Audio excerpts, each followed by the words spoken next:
Well, for comic book fans, SDCC is the event of the year, and many of us are hoping to get big news from DC Studios. But now we have an update from James Gunn himself, and it seems like we might want to temper expectations. Sadly, I think some of us are going to be disappointed.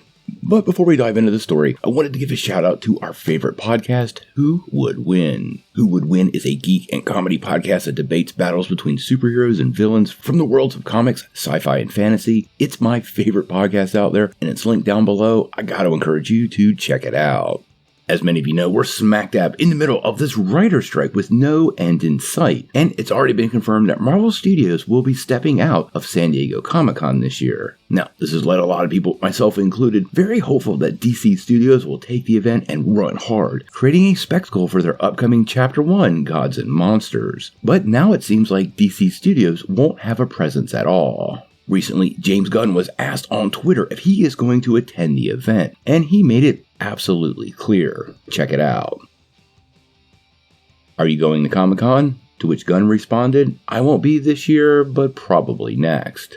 Now, I find this pretty disappointing because I was hoping DC Studios was going to steal the show this year, but given everything that's going on, I guess I understand. Now, I still think it's possible Warner Brothers themselves will host a Hall H panel to showcase Blue Beetle and Aquaman in the Lost Kingdom, but I have to wonder after the reception of The Flash if that's such a great idea.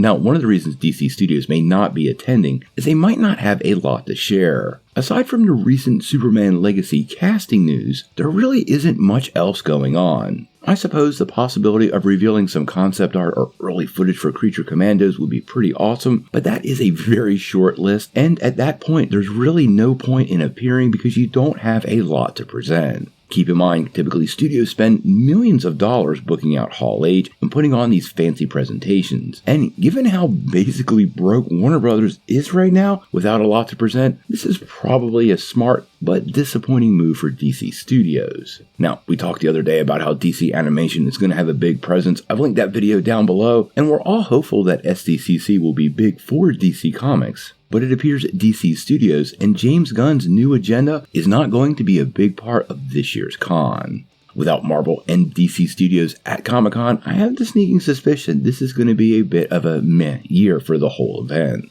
Honestly, I think we're in the end stages of Comic-Con itself, or at least big studios showing up at separate cons. We saw how successful DC fandom was, and Disney already does D23, with Marvel rumored to do their own Avengers Con. We talked about that a few months ago. I suspect the future for both groups will be their own thing, pulling their own fans into their own presentations without a lot of outside influence, or more importantly, the possibility of one studio overshadowing another and pushing all their efforts into a low return zone. We're going to keep a close eye on Comic-Con because I'm still hopeful for some good news, but at this point, it doesn't appear to me that there's going to be much news for DC Studios coming out of it. But we'll have to wait and see.